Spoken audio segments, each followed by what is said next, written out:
propagating truth in a world of lies. You are listening to the John H. Project.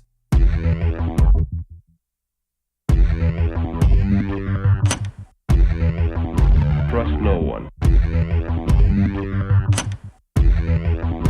Trust no one. Trust no one.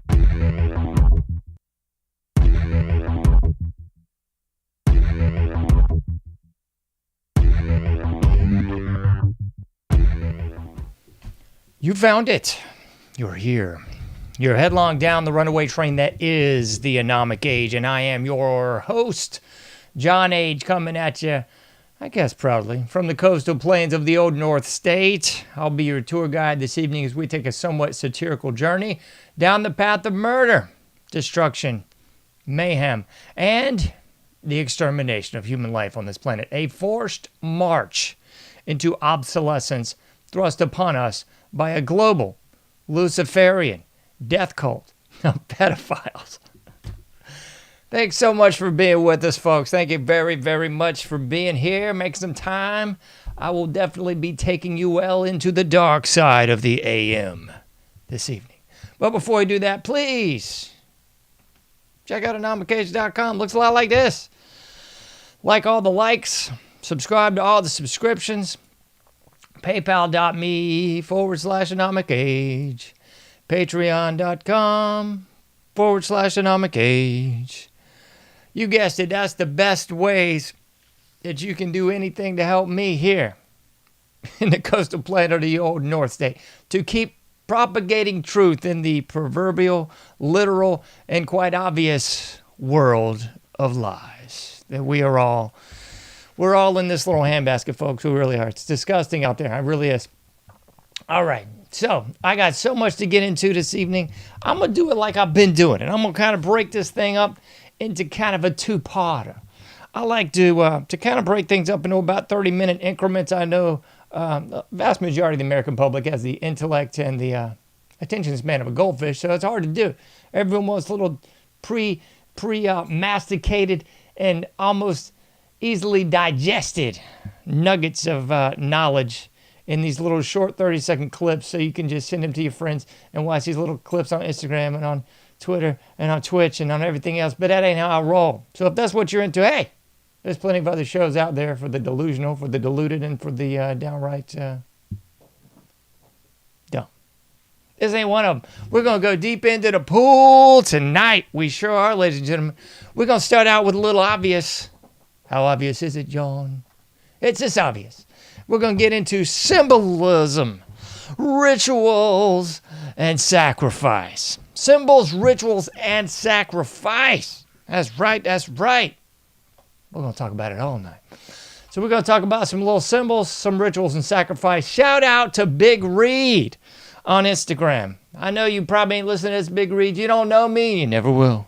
But I love your work, man. I know it's not in vogue for, what do we call ourselves now? Content creators. I just say this is a podcast about the truth. And Big Reed's dropping all kinds of truth on you, too. So if you're inclined, check out Big Reed on the Instagram. I think it's Big Reed, like 7777777 something. That took his account down several times. Big surprise. But nevertheless, Big Reed's all the time dropping truth bombs. Truth grenades, truth incendiary devices, truth surface-to-air missiles, truth any way he can drop it on y'all folks. So, one thing that old Big Reed has discussed many times before is exactly what I'm going to be discussing this evening. That's right. Yeah. Rituals, symbols, and sacrifice. So we're going to delve into this whole Charlie Kirk thing for like the 1,000th time. And we're going to talk about just that, the symbolism, the rituals, and the sacrifice. I'm not really going to go broad spectrum and just talk about the obvious stuff that you should already know about our society. But we'll dance with it a little bit. We'll pick up our partner. We'll do-si-do. We'll do a little two-step, a little shaky-shake. And we'll talk about the broad spectrum of the obvious symbolism, rituals, and sacrifice has been going on in this society since, roughly 1776, a little bit before, a little bit after, I would say. So So we're going to talk about it in a broader sense, and we're going to get specific and talk a little Charlie Kirk. Novel. Odd. How interestingly new. But don't worry. At about the 30-minute mark, or maybe a little after, we'll see. I will talk as long as I want to talk. We're going to get into something new. We're going to talk about David Riesman and his work, The Lonely Crowd.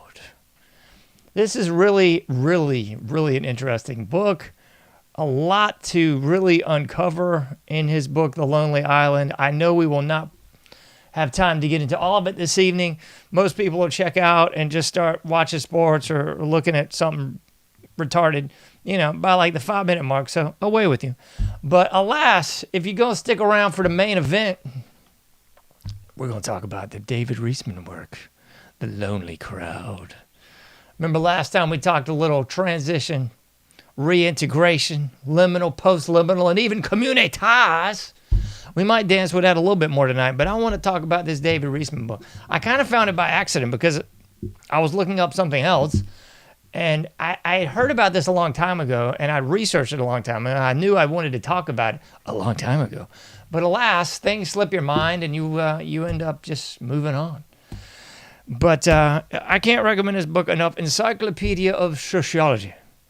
It's an oldie but goodie. I think it's like, I know I've mentioned this before on this doggone show, but I can't remember what the copyright was. It was like 1972, I believe. Nay, 1974. So anyway, good luck finding it, but if you can, it's filled to the brim with the information you need to know to decipher the morass of satanic death cultdom that we are in fact in diddly-do in. So we'll talk about the David Riesman book a little bit later, but I know you want to talk about the realness. You want to talk about, this. Symbolism, rituals, and sacrifice. You guessed it, folks. That is courtesy of yours truly, the autistic wonderment, symbols, rituals, and sacrifice. I figured the Katy Perry graphic would get some clicks, if nothing else, because I know how you people are. And if I know one thing, it's, certain things sell. The old, if it bleeds, it leads. The macabre and the provocative. They all sell. So, you'll get the average boob clicking on it, and then they'll immediately click away in 30 seconds. So he's not going to talk about. No, I'm not. I'm not. I'll talk about whatever I want to talk about. So, alas, here you are, there I am. Let's delve into the deep end, or I'd say like shallow end of the pool. Maybe we're like 6 feet at this juncture. We're going all the way to the Olympic end by about the 30-minute mark. We got to talk about this one, folks. The symbolism of this whole shindig. So, whatever do you want to talk about, John? Let's get into it. There's so much to get into. We're going to talk about some of the obvious stuff that you should already know, but if you don't, it's all right. We'll get into it at great depth. So, Erica Kirk, everyone's darling, I suppose, in 2025, year of our Lord, ever since September 10th, anyway. So, what has transpired? Some of this I've laid out before, but in case you missed it, I'm right here knocking on your door. I'm about to drop these truth bombs on you once more. Here's what's up. She was already a millionaire before her and Charlie Kirk even met faithfully on their pilgrimage to Israel, because that's what everybody does, right? I mean, gracious, goodness sakes alive. I'm going to draw a lot of juxtapositions tonight. I'm going to really compare what I would say the average person to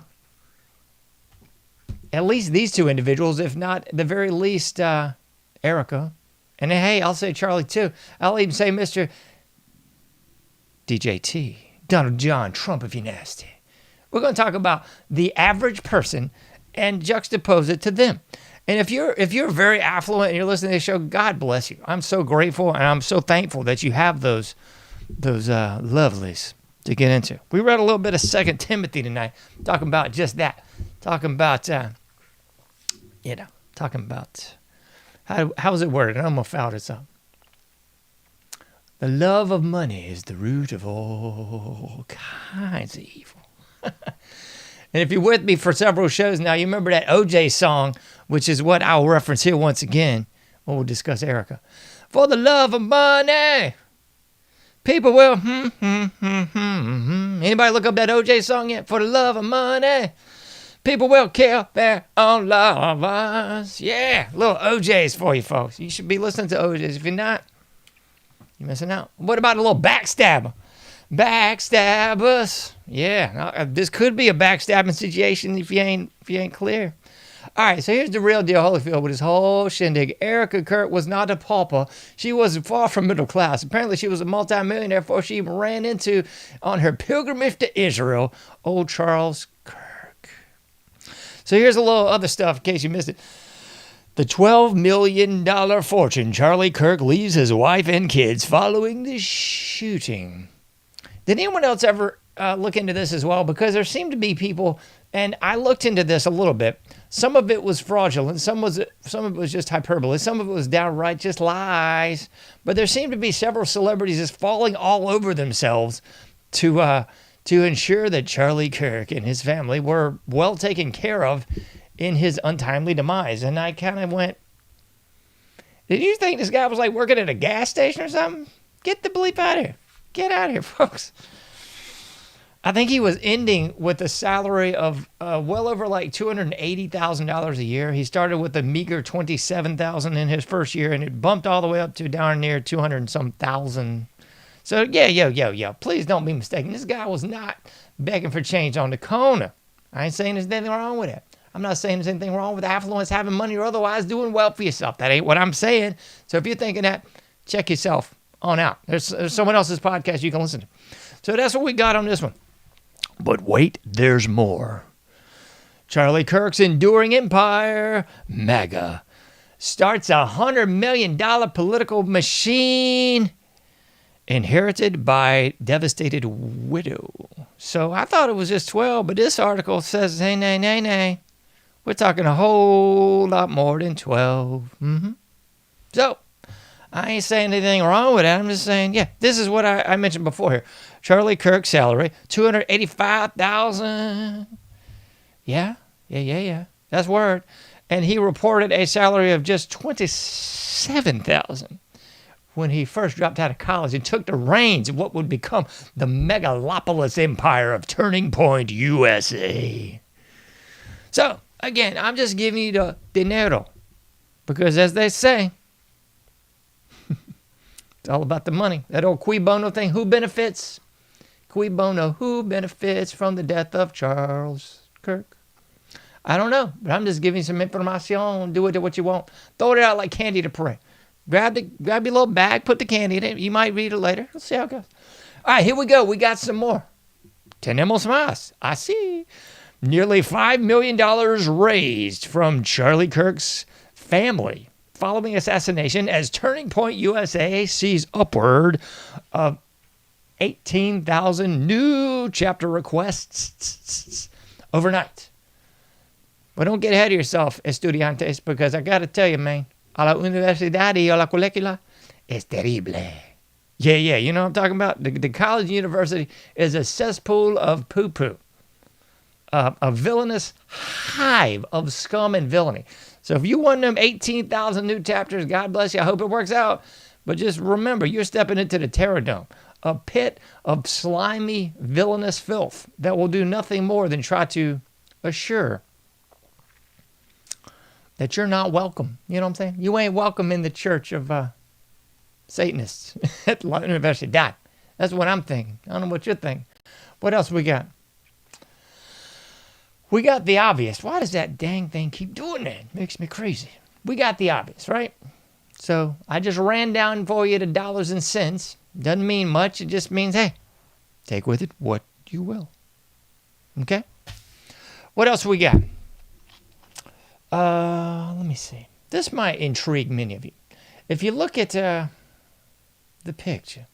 Where's our doggone picture? There it is. Symbols, rituals, and sacrifice. So you might be familiar with some of these symbols. And if you're not, you should be. You really should be. we're going to take you through just sort of a smattering of some obvious symbols. Some of the symbols you've probably seen by perhaps your favorite celebrity, your favorite sports star, maybe your favorite musical artist. If you can still call them artists at this point in the game. If you're calling anybody that does music in 2025 an artist, gracious goodness sakes alive. I wonder about your sanity. But I digress. So here's the deal. It's already on the screen for you. That little triangle symbol that they just got over the eye. All these celebrities and artists and entertainers of all sorts, colors, shapes, sizes, varieties, sexual orientations, and proclamations. They all seem to be all too happy to take photographs with one eye closed. What's that old Soundgarden song? With my good eye closed. I don't do a good Chris Cornell, I really don't. So, as Soundgarden and the late Chris Cornell once said, with my good eye closed. I don't know if that was a wink and a nod to all this, pun intended about the wink, by the way, or if it was just happenstance. Remember what they say?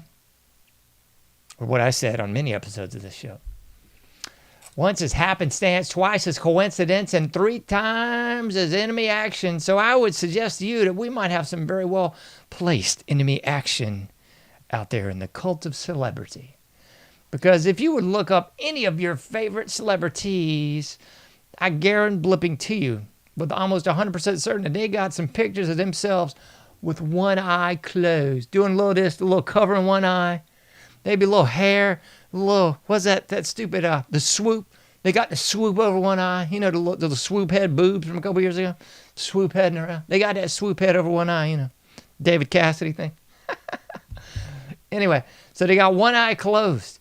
And if they don't, they probably got some imagery of them making this sign. They're just sitting like this. You know, Charlie Kirk and DJT like to make that too. And apparently Elon Musk, because remember at the memorial service, old Elon and DJT were just sitting there side by side making the diamond sign with their manos. Que extraña, no? How strange. Because everybody does that, right? You know, again, I'll draw you back to the juxtaposition. There's the normal people that don't do that. And there's everybody else that just seems to, coincidentally enough, be making triangle signs left, right, center, and otherwise. Covering their eye in just about every photograph 8 days a week and twice on Sunday. I mean, it just gets comical, doesn't it? Are we leaving something out? Alas, we are. We're leaving out the red bracelet. Ooh. Tucker Carlson, he's got his little string, his little red bracelet string. Allegedly, that means old Tucker, alas, from, you know, direct lineage of deep state CIA royalty. He didn't know his dad was CIA for like 20 years, right? Was that stupid laugh he does? It's so nauseating. Anyway, so old Tucker, he suddenly found Jesus. I hope so. Praise the Lord if that's the case. He suddenly figured out the deep state was the deep state. You know, he suddenly figured out right was left and left was right, and it was all the wings of the same bird. I mean, gracious goodness sakes alive, Tucker. But we're supposed to be led to believe that old Tucker Carlson ain't deep state. No, he's on the side of the right. Whatever that means in 2025, I got to tell you. But he's also been photographed multiple times. Muchos tiempos. Yeah, with the old dangly red bracelet. Yeah, la pulsera roja, Tucker. What does that mean? It means you're for our greatest ally. And the tale of the tape tends to say that your esposa es también. Your wife might be too, Tucker. What a surprise. My goodness, I'm surprised. Which leads us to other obvious things. Jewelry. I've never been a jewelry kind of guy. It kind of befuddles me to see dudes that are into jewelry myself. But apparently it's kind of a common thing for dudes to be repping some bracelets and be repping some rings with all kinds of insignias on them, especially if you're of the Masonic order. Just ask Shaq. He's got a big old Masonic ring. He's all too happy to show you that above all the championships. 33rd degree, you know that's me. That's what House of Pain used to say. Maybe that's what Shacky Poo's saying too. I just don't know. Do you? But along with that Masonic emblems, you got to look at Erica Kirk too. Because when she was, I guess getting a camera crew to go in there and film her last look at her deceased, assassinated husband,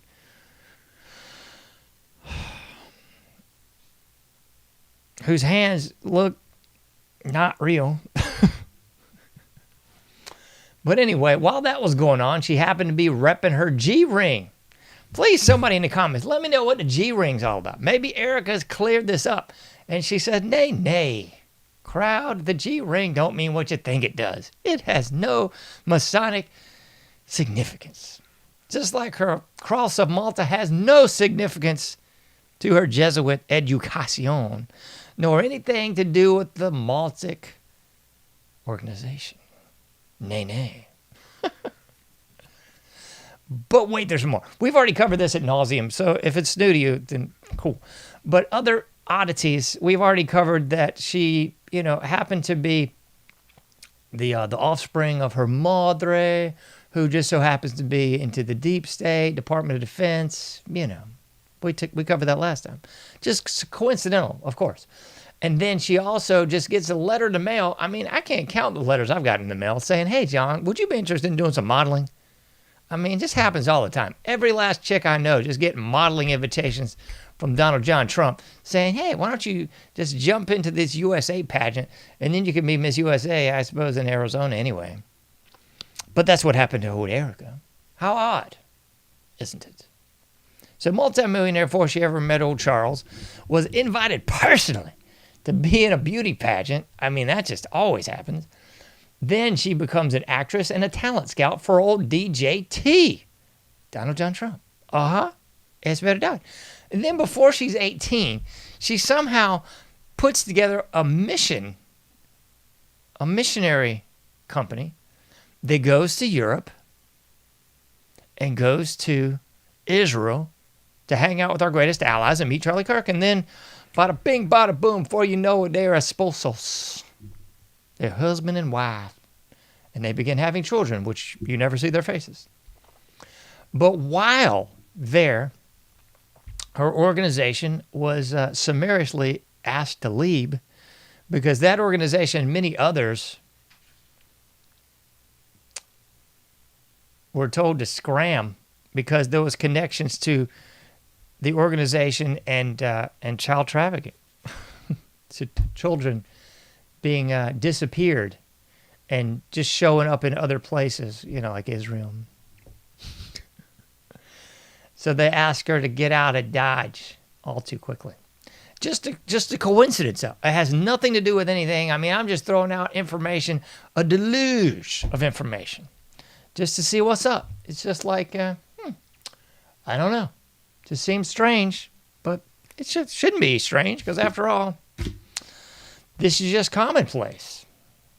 Here in the land of the sheep, home of the slave. This is just how things go, don't you know? What else we got? We got more information for you. You can shake a stick at, disappear, reappear. What do we got right here? We got 33 degrees coming up again. We got so many 33 degrees, man. It's unbelievable. I know there's one not on your screen, but don't worry. I'll put it up in a moment.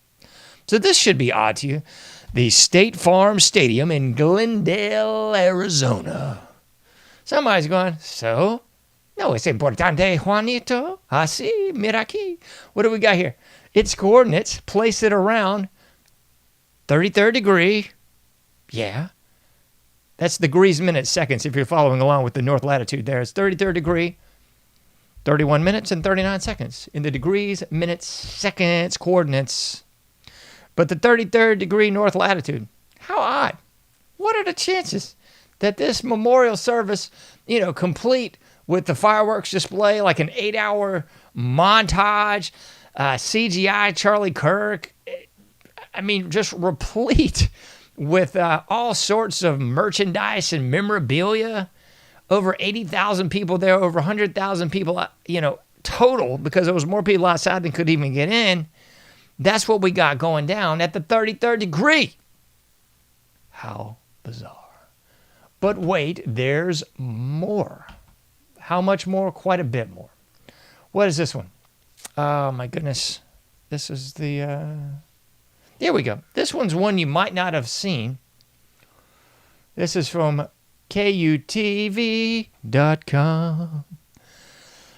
33 minutes with a shooter on campus is a long time for somebody so inclined to do a lot of damage. ¿Cuántos tiempo? 33 minutes. 33rd degrees. North latitude. 33 minutes on campus. My goodness gracious sakes alive. It's downright insane. How bizarre. How's that old song go? How bizarre. How bizarre indeed. Oh my gracious goodness sakes alive. I'm missing something, doggone it. I'm about to put it on the screen for you because it's making me hostile. All right, this one disappeared a moment ago, but not this time, buddy.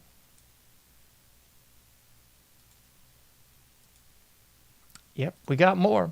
This is the one, and I'll full disclosure with y'all on this one. I don't really get into the geometry, the zoometry, or the whatever matria that a lot of cats get into with this numerology deal. So I ain't going to give you much of this. This is the only bit of numerological information that I'm going to give you that is even the least bit suspect. Because I hate all that mess where you're like carrying the 1, dividing by 3, multiplying by 69. Who knows? All that jibber jabber is just that, jibber jabber to me. So saith Mr. T. So what's up you seeing on the screen there is the 33rd degree once again. They're saying the 3 rows of hats. They're showing the 47 there in 3 rows of hats. And they're saying the 4 plus the 7 equals 11. And if you add those all up, it equals gay. Oh yeah.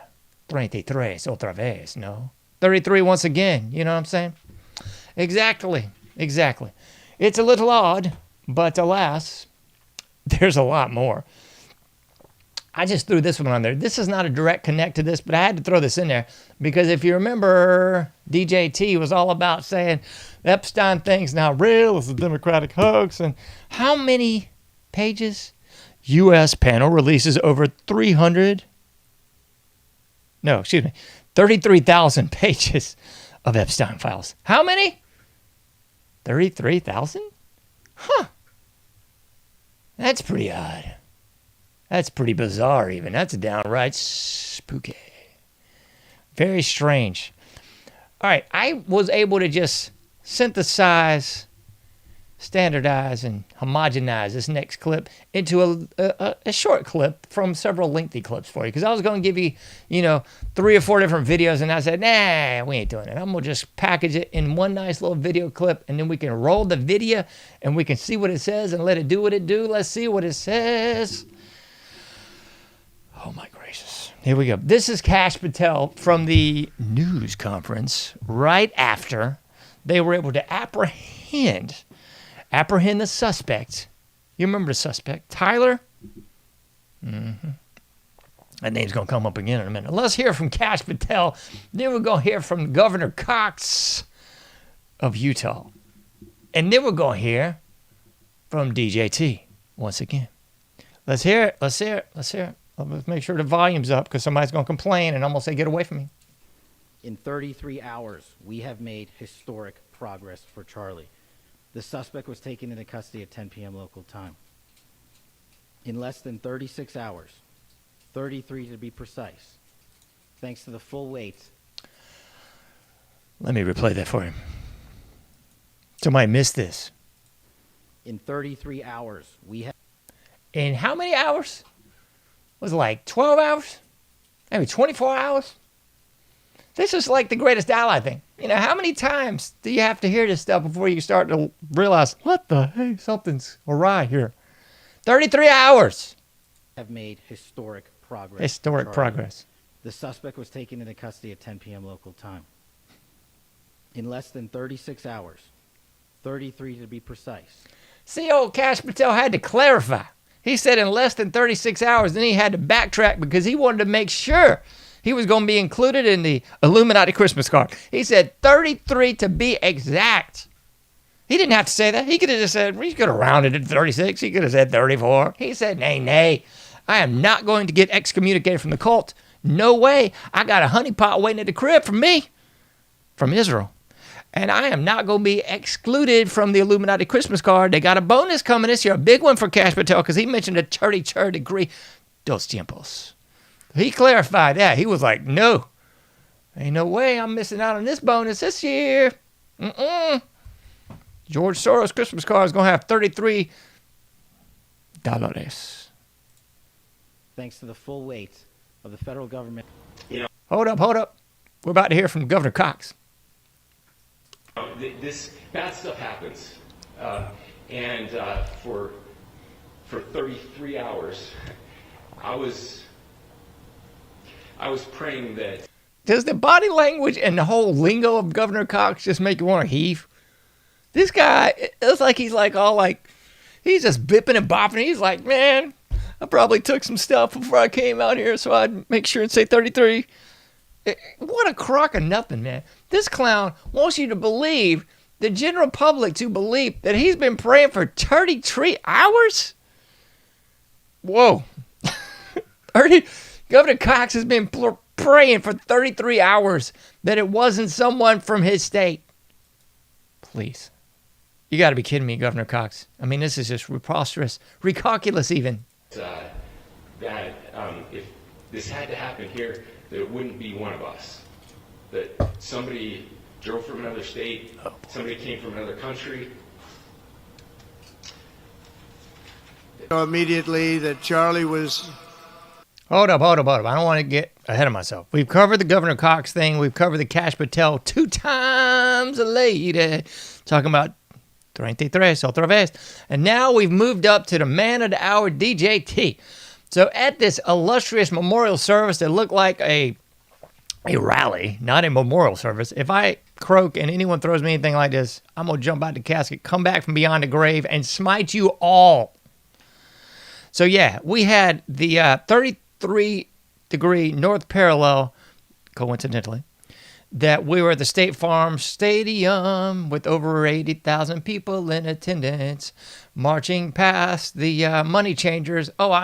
Marching past the people selling product and trying to get more solicitations. And did you get the email from Turning Point about giving them some money? I mean, apparently a lot of other people did. I didn't get one. I mean, I'm not very cool, so I can't imagine why I'd be on the list. They probably looked at my tax returns and were like, whoa, we better just let this guy get what he can get, because goodness gracious sakes alive, he can't possibly contribute to our war chest.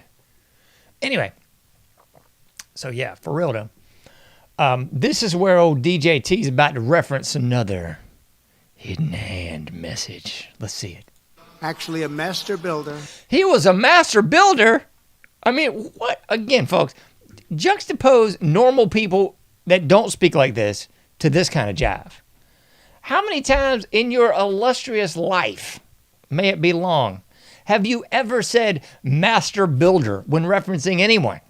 Nunca, never. Just like I've never worn a little droopy string red bracelet either. Just like I've never been repping a big Masonic ring either. That just doesn't happen in normal conversation, nor normal attire, nor normal people's lives. But I guess if you just drop in 33rd degree messaging, then yeah, you go, yo, Charlie was a master builder of people. Master builder of people. He was a master builder of people, DJT. Come on, man. Master builder of people. He wanted to make sure that no one caught on that he was really talking about a master builder a la the Masons. Gracious goodness sakes alive.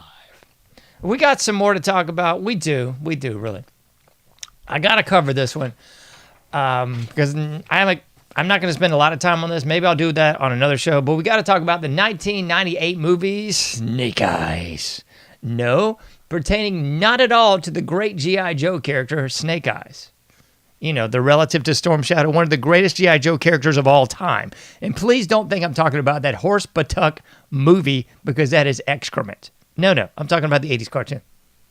Oh, yeah, I know. It was, deep state funded to get a bunch of Gen Xers involved in the military. And thankfully, it didn't work for me.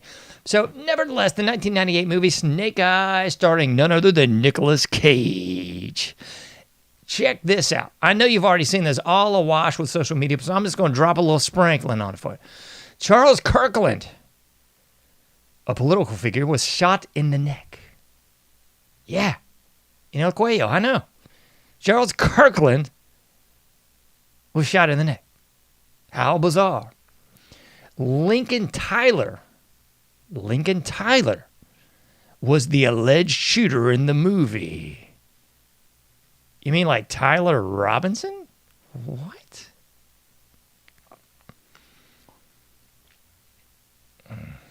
No, I'm sorry. That's not accurate.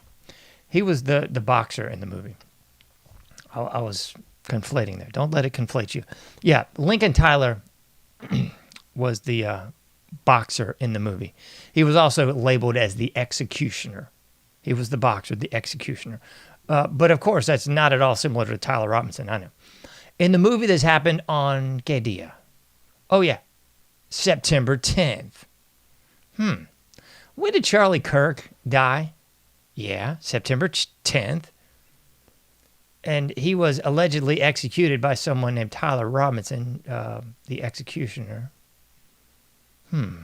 Not Lincoln Tyler, though. It's kind of different, yeah. What else we got? It happened in the year of the snake in real life. And, of course, the movie was Snake Eyes. Came out in 1998. Again, I got to say, how bizarre. How bizarre. How bizarre. So to get into the ritual aspect of this whole thing, folks, in case you have not figured this out, the dark side of the Force loves to use rituals, sacrifice, and symbolism. It's everywhere. It's been replete in great societies for thousands and thousands of years. So, I mean, I'm a big fan of the Aztecs, to a lesser extent the Mayans and Olmecs. But nevertheless, if you look at what they were doing, they were using what? Come on, class, say it with me. Symbols, rituals, and sacrifice. Yes, exactly, folks. Symbols, rituals, and sacrifice. It all comes back, doesn't it? So they would do a lovely ritual sacrifice. They'd get a big crowd for this, and oftentimes it was precluded by a ball game in which sometimes the winner and sometimes the loser would be ritually sacrificed. Big crowd, bunch of chanting, yeah. Bunch of symbolism with the blood, cutting out the still beating hearts at the top of the altar, the Templo Mayor. Letting the blood flow, letting the dismembered body fall to the bottom of the pyramid to be ritualistically cannibalized by the elites and those that were taking place in the capture or slaughter of the individual. Sound familiar yet? Yeah, it's ritualistic. It's much like the Romans and much like the Greeks. You see, they had the Colosseums in Rome. The bread and circuses for the slaves. Yeah, they'd get a big crowd together and they would do what? Watch ritual combat. Watch ritual sacrifice. Is it making sense yet, folks? It should. Perhaps it isn't. So now, in 2025, year of our Lord, we don't really have such obvious harbingers of doom, such obvious symbols and rituals and sacrifice. You see, we let it play out in a bit of a pantomime because we have ritual gladiatorial events every Sunday now, right? Because after all, it's foosball season. So you get a bunch of crowded, drunken boobs together and they put on the adornments of their favorite character. They dress in costume, and they get together and scream at one side or the other side. You know, the tribalism. And then at the end, they have the granddaddy of them all, the Super Bowl. Oh, boy, now it all starts to play out because it's every single year, it's becoming more and more evident that it is just tore up from the floor up with symbolism. We got somebody covering their eyes. We got somebody flashing all kinds of hand signals. You know, just like Erica Kirk was doing at the memorial. You know, just like she was doing as she was going off to the airport, I believe. She was holding her crucifix or cross out the window, and she was doing the little 3-finger sign, because everybody does that. I mean, I can't count the times I've been just throwing. I made a three-pointer, except I wasn't on the basketball court, and I wasn't a referee, and I just happened to be throwing the 3-finger sign up all the time. I mean, it's just, can't count the times I've done it. It's just every day almost, just throwing that up, throwing up the devil horn, because that's always fun, or the I love you, because it's totally different, and it's just commonplace for the average person to be throwing up the I love you sign to strangers. I mean, can't count the times I've done it. I mean, I'm oftentimes in traffic, I'll throw up the I love you, go to a shopping center, I love you, just to random strangers, just let them know I'm loving them unconditionally, forever, siempre, no? Anyway, so, and also obviously just covering my eye from time to time. I like to do that whenever I go into a store, just do the eye cover. Whenever I go into an airport, just eye cover. It's just sort of like a reflex action. Eye cover, eye cover, eye cover. Any establishment, they got the cameras in every store now, especially if you're on any sort of cosmetic aisle, they got the deodorant locked up behind plexiglass. And anytime any store, just eye cover, eye cover, eye cover, brandish, brandish, brandish. It's crazy, but it's something that we all do, and we all just might as well start accepting that's the norm. So when I'm sitting, I try to man spread and do the triangle symbol with my fingers, definitely. And then if anyone comes in and wants to take a picture, you know what time it is.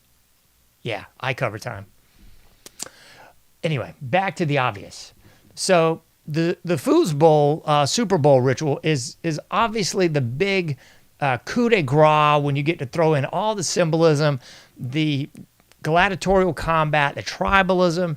It's got everything but the sacrifice. It's kind of like a mock sacrifice, like the cremation of care a la Bohemian Grove, but kind of different because, in their ritual, there's probably someone actually dying. And in the Super Bowl, there's just people getting paralyzed, drug off injured, or just too drunk or on steroids or whatever, and might collapse over from the dreaded COVID vaccine. You never can't tell. So there could be something like that involved in this as well. But I know that you're very familiar with the foosball halftime show. Can we put this on screen for the ladies and gentlemen, boys and girls, those of you who still identify as human? Yeah, because you'd much rather look at these people than my ugly mug. So I just put up there the Katy Perry obvious halftime show where she's wearing some lovely cross negligee. She's surrounded by fire. There's satanic demons behind her. I mean, she is kind of like the vanilla princess of this whole thing, really, because there's so many others. There's the Lady Gaga. I can't remember that gay dude from England that wants to dress like a devil or something weird. It's so gross, but there's that dude. There's the litany of hip hop and black stars that likes to do that. The Megan Thee Stallion. And what was the chick she replaced? Oh, man, I can't think of that ugly chick with a... Oh, man, I can't think of her name. Anyway, you get the drift. It's all the same. It's all hand signals. It's all flashing signs. And there's Beyonce, too, that boob who now thinks she's a country star. And the commercial just makes me wince inside. It's just disgusting. But I digress. I don't want to get on a big name calling and being mean thing because that's too easy. All this is ritual. Ladies and gentlemen, in case you missed it, this is all ritualistic. So you do not have to be the Masonic order to be a part of this. Because here's the deal. Your acquiescence is your consent. By going along with this, you are consenting. By watching it, by singing it, by partaking in the ritual, you are becoming part of the ritual. See how that works? It's great. So just like the 80,000 people in attendance at the 33rd degree at the State Farm Stadium or whatever the bleep it was, they were all willing participants in the ritual too. That's as clear as I can make it to you. So you don't actually have to be throwing the hand signals up and dressing like a demon and all that jive to be part of it. Just your acquiescence, your acceptance, your consent is enough to make you part of the ritual. So this has always worked from the Aztecs, Mayans, Romans, and Greeks, and so on into today. The powers that be get energy from the acquiescence of the slave class to the ritual. It's even better when they can kill somebody. So if you look at these different rituals over the years, there's the obvious, the Great War, World War I. That was a huge death ritual. World War II, huge death ritual. Korean War, kind of light death ritual in the grand scheme of things. And then we're right back into Vietnam, predicated on a false flag, huge death ritual. And part of it is showing you the death over and over again. So part of Vietnam was showing the dead bodies over and over again. Tom Brokaw with more dead bodies. Oh, these child killers are throwing napalm on babies. All this kind of mess. This was really getting you acclimated to the world that we live in today, where I have seen Charlie Kirk get shot more times than I've seen my own wedding footage, folks. It's ghastly. But yet they show you this again and again and again and again, and just like the towers falling and the false flag of 9/11. It's part of the ritual to get the people involved, to get them emotionally invested. In case you missed my episode on the social contagion, and I would probably say more to the point, the emotional contagion of this. The emotional contagion is key. So even if you're not in the stadium, you're still participating. You're watching the video. You're talking about it at the water cooler. I can't believe this. Oh my goodness, this, that, and the other. Tribalism, tribalism, tribalism. They've subjugated and separated the classes of slaves into right, left, right, left. I think mine's better. Folks, this is not normal behavior. As the late, great George Carlin once said, it's a big club, and you ain't in the club, folks. You see, so if this stuff is not normal to you, if you're not normally flashing hand signs, wearing red bracelets, wearing big G rings, talking about master builders in conversation, if this is not you, which I'm thinking my listening audience, probably not you. Probably not. If that's you, that's cool. We could have some Illuminati agents listening. That's awesome. Welcome to the club. My club. Anyway, I digress. So, I'm covering my eye right now. This is me itching my eye is an Illuminati ritual sacrifice. Hopefully in the next show, I'll be part of the Black Eye Club, and I'll have like that one black eye, and I'll say I ran into a door or something lame, and you'll buy that because I'm going to be part of that club too. Anyway, so this is all part of symbols, rituals, and sacrifice. How many sacrifices are we talking, John? You stopped at Vietnam, lad. I know, there's so many more. So you want to talk about Malcolm X, you want to talk about MLK, RLK, JFK, too, John Lennon, there's so much more for you. All these were ritual sacrifices, ladies and gentlemen. The Reagan thing, they were attempting yet another ritual sacrifice. If you believe the DJT attempted sacrifice, good on you. You have more faith in that cult than I do. But I ain't buying that one. But this one seems to have all the hallmarks of the ritual sacrifice club. So, juxtapose this ritual sacrifice to the JFK sacrifice. Juxtapose the deceased JFK's wife to what we saw with Erica Kirk. It's like night and day. They did not have this sort of ritual show trial of sorts, the show memorial for JFK. Maybe they would have if they had all the technology of today. I ain't buying it, folks. I think we have moved the Overton window so far over that now, since we've been acclimated for the last 20 some odd years with every Super Bowl, it's kind of like, for me, there'd be no betting on the game because that is just dumb. But you could bet on like how many Illuminati gestures, symbols, and rituals we could work into the Super Bowl. That would be, something to possibly bet on with your friends because the game is just trite. But you could bet on, how over the top is this ritual Super Bowl going to be? Is it going to be like a full-on, like we're sacrificing a baby at the halftime show? We got like blood drinking with Lady Gaga and Madonna. We've got some sort of depraved orgy going on in the midst of the whole thing.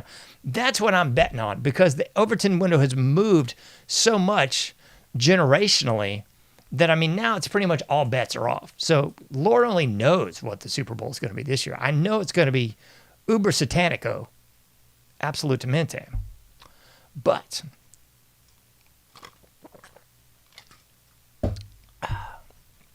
alas, I have almost talked way too much.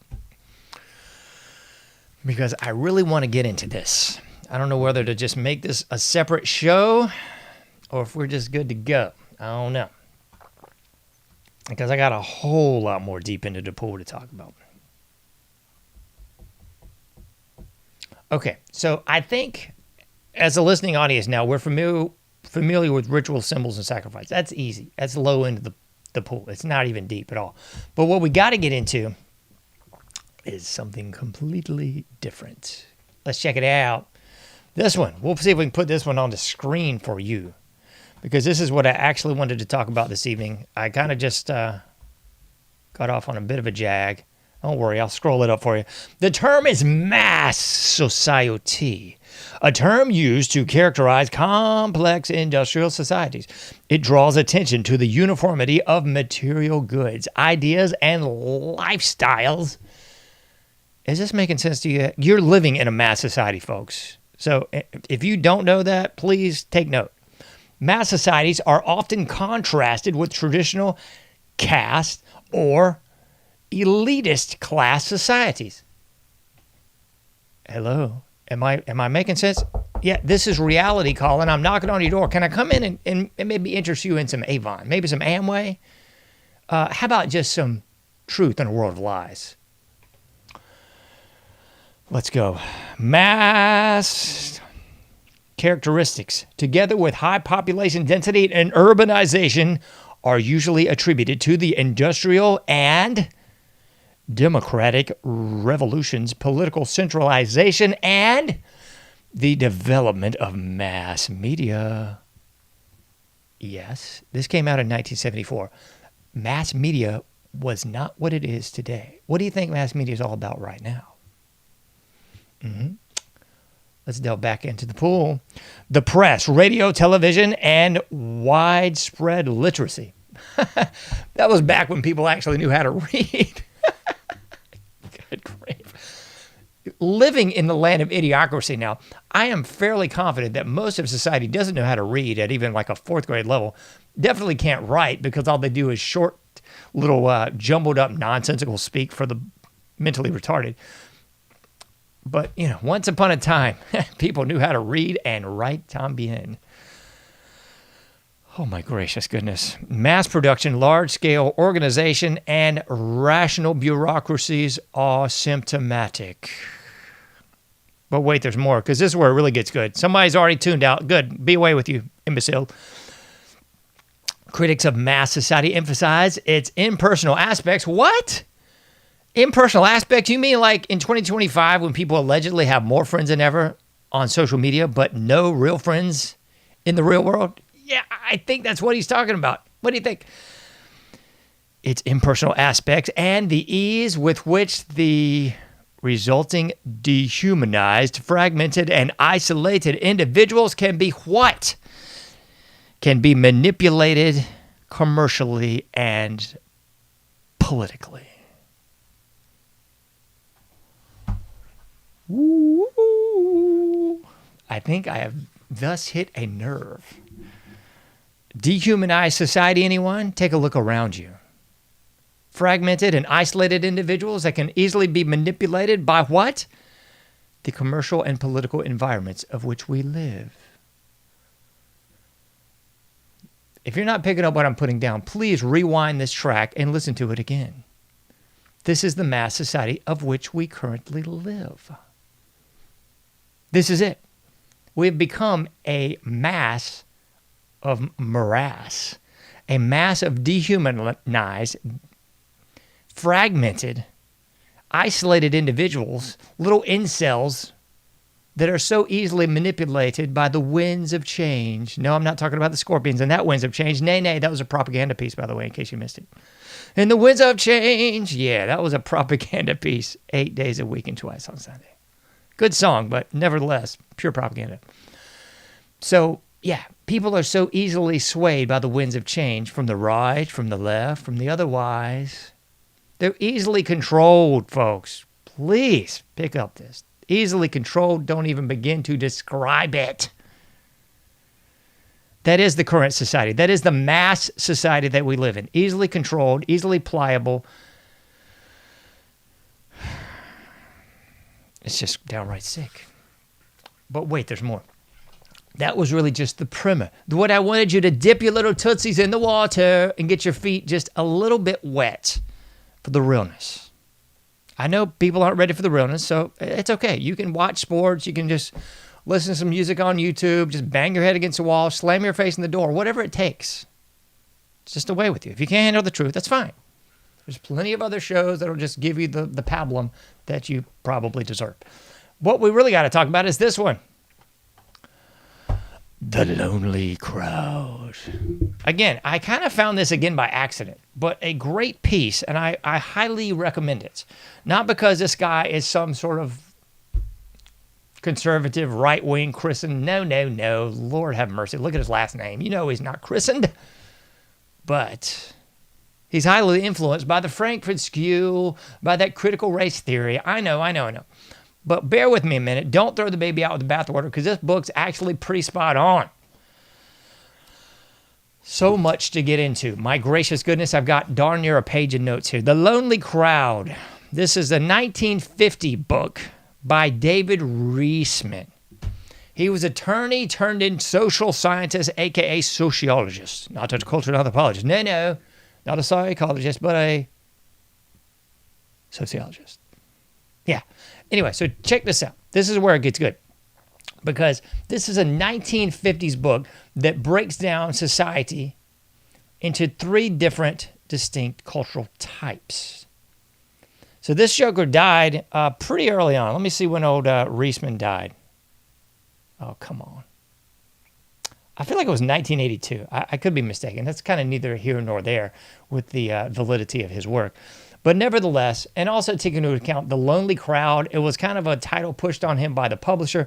Doesn't really have a bleep of a lot to do with the subject matter that he was trying to convey, nor what he was studying. So here goes. He broke it down into 3 different distinct cultural patterns. Number 1 being the traditional directed crowd. He would say it was kind of old school. He was looking at the current society. Keep in mind, this is 1950, so he was around for quite a while. He was around sort of at the cusp of the Industrial Revolution, and that's what he began writing about. So the traditional directed crowd would be those that are kind of stuck in the old ways. They obeyed old traditions. What a concept, huh?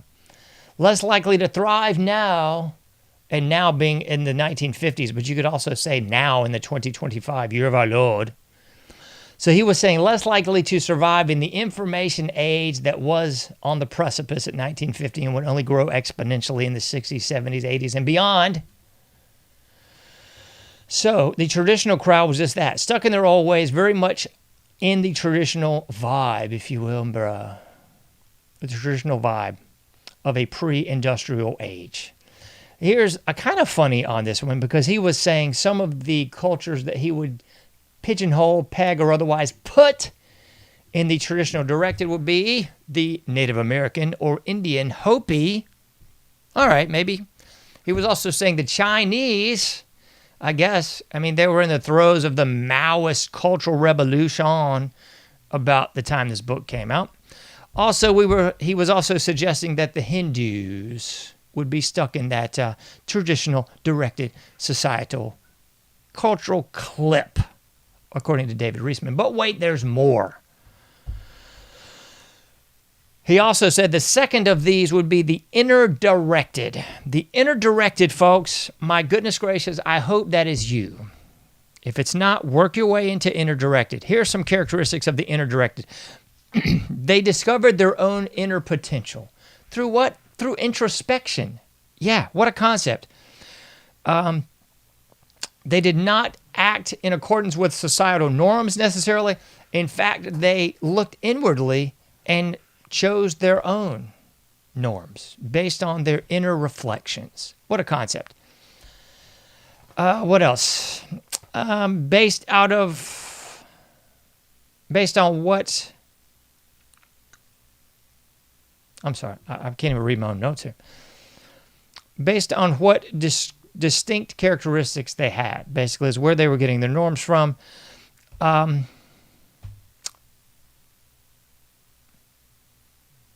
They were confident, and they tended to be rigid. I'm not going to give you the whole bona fides on this. I'll just give you the cliff notes on it. They were very confident and tended to be a bit rigid. They knew themselves. They knew their place in society. They placed themselves in that society based on what they knew, basically from their childhood and their own rearing from their parents. What a concept. So again, this is kind of like the next step in, I won't call it cultural evolution, but what could possibly be construed as cultural evolution. So we got the traditional directed, the inner directed, and last but certainly not least, we're going to take a turn for the worse, folks, and we're going to see some commonalities between our current society. So bear with me on this one. Post-industrial revolution, we seem to see these things arise. We see the rise of the middle class. True. So post-industrial revolution, we do see the rise of the middle class. I would argue that the rise of the middle class did not really flourish in what we would know and love it as today. I mean, it's an echo of what it once was, so don't even take that as real. But the real rise of the middle class would occur post-World War II, while Europe and the rest of the world was kind of in ruins. America rose to the top. Baby boomer generation flourished. The Americana classics of the 1950s were just beginning to be on their way. But he's arguing that after the Industrial Revolution, we see the rise of the middle class. We got institutions would become secondary in society. We would see a move away from more tradition and definitely traditional values. We would see a move away from religion. We would see a move away from the family structure. Am I making sense yet? Another big problem is we begin to see a more malleable society. People become more malleable and more likely to join the fold and be more like others. With this, we see the rise of the nefarious, horrible happenstance, what we're living in today, what he termed as the other directed. The other directed have all these characteristics, folks. Put down your coffee, pick up your pencil, take some notes on this. This is important. What are the other directed doing? Well, they're more malleable. They're responding to social forces. They're not really living their lives based on morals, norms, religious, nor family values. Nay, nay. We're seeing an increase in consumer goods. And with that increase in consumer goods, we're also seeing an influx in propaganda, Edward Bernays. We're seeing marketing towards the individual and the group. The group collective, the AKA Borg, is on board. We're seeing people buying not out of necessity, but out of habit. Not out of necessity, but out of want. So marketing is beginning to take place. People are not, look out, not in for social cues. So people are looking extrinsically, not intrinsically, to get their cues for what is right and wrong. They're not looking at mom or dad anymore. They're not looking at the religion. They're not looking at the social institutions. They're looking at the marketing. What are their friends doing? They want to accommodate in order to gain approval. Are you seeing that in our current society at all, folks? I think we are. How are we seeing that manifested in today's society, folks? Anybody? Feel free to fill the comments with these. Today's society, we're seeing that left, right, center, and otherwise. Because people are doing things to gain approval. They're doing things to gain likes. They're doing things to get the dopamine drip. They're doing things to get the approval of their friends, of their peers. We're seeing large-scale organizations really like this kind of malleable person because they're not an individual. They're the Borg. They're the sheep that can be easily led. You don't see any alphas. You just see betas. You see people that want to go along to get along. They want to fit in. They want to be like everybody else. Here's a quote from this book. I'll read it to you. The other directed person wants to be loved rather than esteemed. Yeah, write that down, gold star, underline it. The other directed person wants to be loved rather than esteemed. Not to control others, but to relate to them. Yes, we have virtue signalers in real life and in the intro web world too. Virtue signaling so I can get approval. I can get credence from my peers. Don't want to rock the boat. Don't want to be left out. We want to be accepted. We want to be part of the in crowd. By the 1940s, the other-directed dominated society and grew, defining self by other standards and not by yours nor social institutions. We're seeing this punctuated by deficiencies in leadership, self-knowledge, and human potential. Are we seeing that in 2025, ladies and gentlemen? Just throw out some thoughts. Things that make you go, as the great Arsenio Hall would often say. We're seeing a real rise in the work-leisure dialectic, and we're seeing all this exacerbated by the mass media and peer groups. What he's talking about in this book between the work-leisure dialectic, he's saying that people now have leisure time. They're middle class. They have leisure time. So how cool you are is predicated on keeping up with the Joneses. Oh, well, you know, Bill posted these pictures online of him and his family in Cancun. You know, they must be doing really well. And you get this wealth envy. You get this class envy. You get this not keeping up with the Joneses mentality. This sprang from this book, The Lonely Crowd. This was really outlining what was going on with the other directed. Keeping up with the Joneses, keeping up with your peers, keeping up so you can fit in. We better go on a vacation too because, you know, the Joneses went on a vacation. Like that old Circle Jerk song, Mr. Jones and Neighbor Sam. Keeping up with the Joneses. That is our current society. Virtue signaling. That is our current society. People predicating their own self-worth based now not just on the others, but based on the AI version of the others that they perceive to be real that ain't nothing but a crocodile.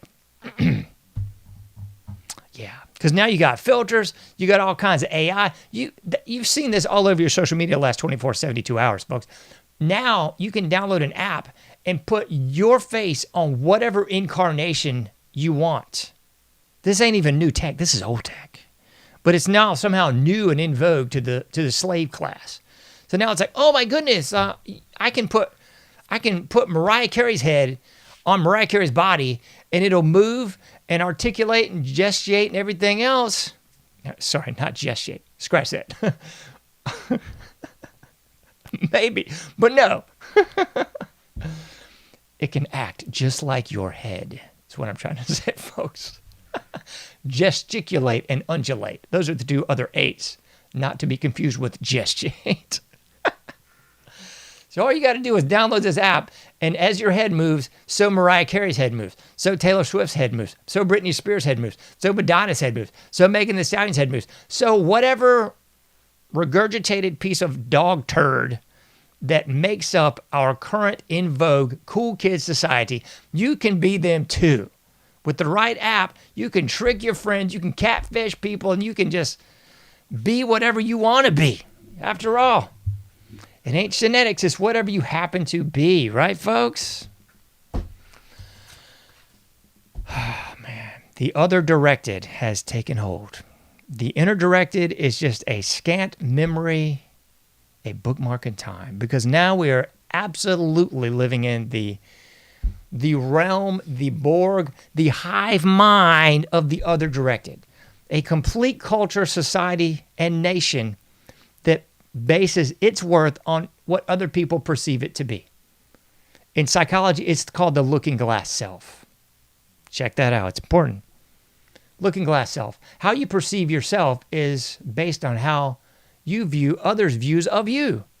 What? Yeah, that's how fouled up our society is. That is the looking glass self. So we get the dopamine drips based on other people liking us, not on who we really are. Not on who God tells us we are, who we perceive ourselves to be through the lens of others.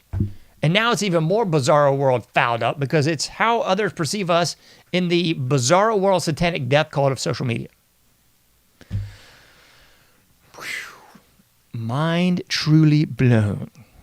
We've thrown out a lot of deep into the pool stuff, folks. We've talked a little looking glass self. We've talked about inner directed, trad directed, and other directed through the lens of David Riesman's book, The Lonely Crowd.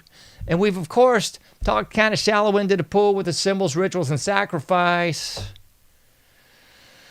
Whew. I don't know about you, but I'm sweating. The good news is it's supposed to be a little cooler tomorrow in the coastal plain of the Old North State. Please, Lord, give us some cool. All right, we have gone deep into the pool enough this evening. I'm sure most of you are gone. Most of you are crying or something. I don't know. It's fine.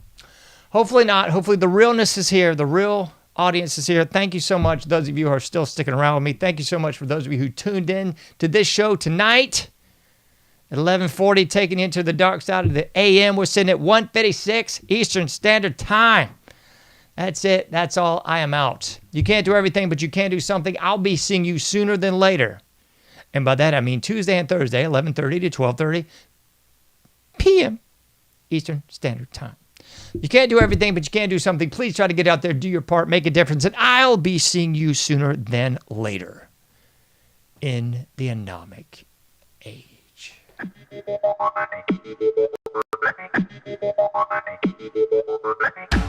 Thank you for listening to The Anomic Age, a John Age project. For past shows, further info, and to comment, go to anomicage.com. That's ANOMICAGE.com. Till next time, thank you for listening to The Anomic Age.